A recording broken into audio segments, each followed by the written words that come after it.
masalah pemekaran ini kan masalah yang diatur oleh undang-undang, diatur oleh pertimbangan-pertimbangan yang saya kira mereka ini kan semuanya sudah mengajukan kepada Presiden melalui Menteri Dalam Negeri.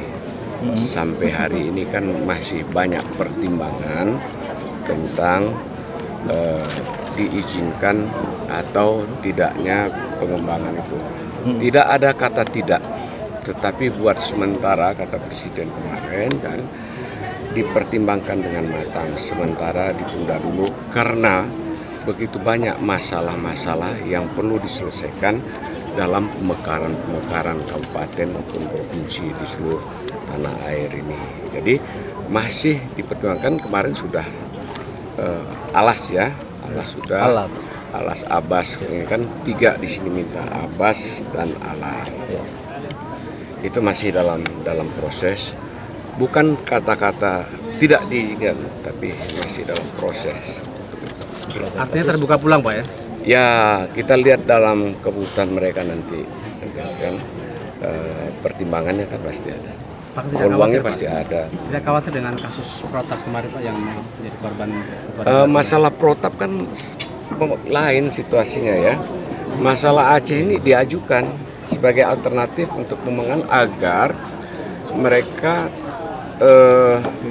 jangkauan kebijakan pemerintahan dalam pembangunan kepada masyarakat itu birokrasinya lebih pendek.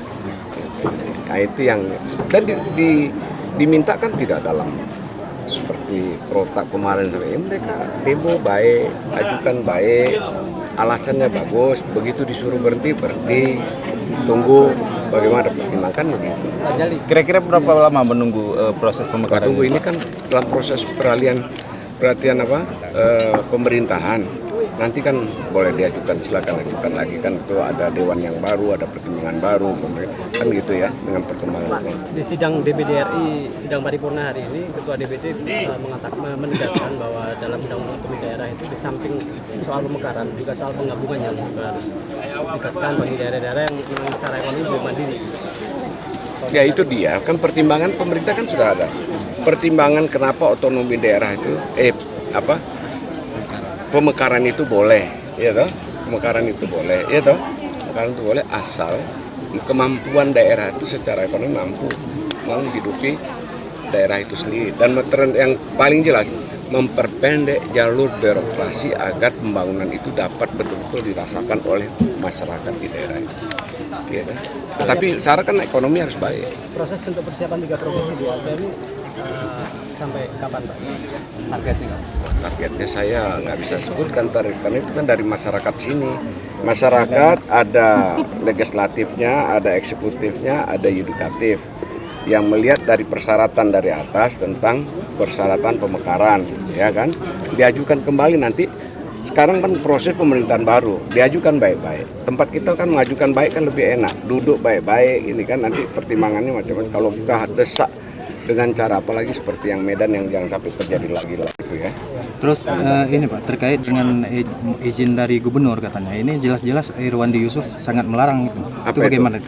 Pemekaran Pak. Itu kan itu pemerintah yang sekarang. Ya. Kalau rakyat berarti keputusan kepada rakyat. Iya dong, biar rakyat mengajukan boleh dan tidak kan nanti rakyat pertimbangannya nanti ya.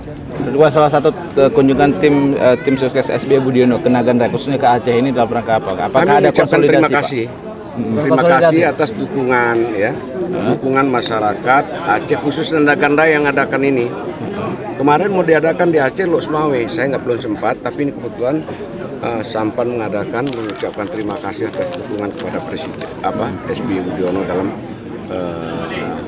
kemenangan kemarin. 93% lebih kan termasuk Naganda yang mendukung itu. Ya. Bukan ada konsolidasi, Pak? Oh enggak ada. Untuk permintaan pengisian di kabinet Pak, kan ada permintaan baru-baru ini dari ulama-ulama Aceh yang meminta putra terbaik Aceh untuk ditarik oleh Pak SBY. Itu bagaimana tanggapan beliau? Ya mudah-mudahan didengar beliau, itu kan hak prerogatif beliau ya. Tidak boleh kita ganggu, kita mungkin boleh hanya beri saran siapa yang minta. Yang penting bahwa keterwakilan daerah boleh dengan putra yang terbaik, boleh juga dengan tidak ada, kan itu terserah pertimbangan beliau, kita tidak bisa memaksa gitu ya.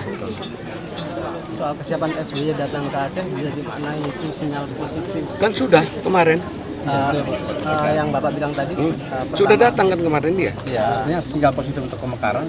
Oh bukan. Jadi kemarin ada Pekan Budaya Aceh, ada peresmian beberapa proyek itu. Kemudian beliau sekaligus mengucapkan terima kasih kepada masyarakat di lapangan terbuka, beliau atas dukungan kepada beliau. Kemudian juga kepada ulama-ulama beliau kumpulkan paginya sambil makan pagi. Beliau juga mengucapkan terima kasih atas doa dan dukungan para ulama kepada beliau, sehingga masyarakat Aceh memilih beliau kembali mempercayakan beliau kembali menjadi presiden yang kedua kali. Terus Bapak sendiri Pak sebagai putra terbaik dari Aceh, itu apa siap mendukung Pak kalau memang itu ada Ya permintaan? mudah-mudahan kalau saya dikatakan masyarakat Aceh terbaik, putranya yang terbaik, ya terima kasih, alhamdulillah saya terbaik. Tapi saya tidak pun saya harus duduk, berikan saya ada di pusat, ada bisa juga banyak kontribusi yang kita bisa berikan ke Aceh. Ya tidak harus duduk dalam ini. Ya. Baik, Pak. Terima kasih, Pak. Terima kasih.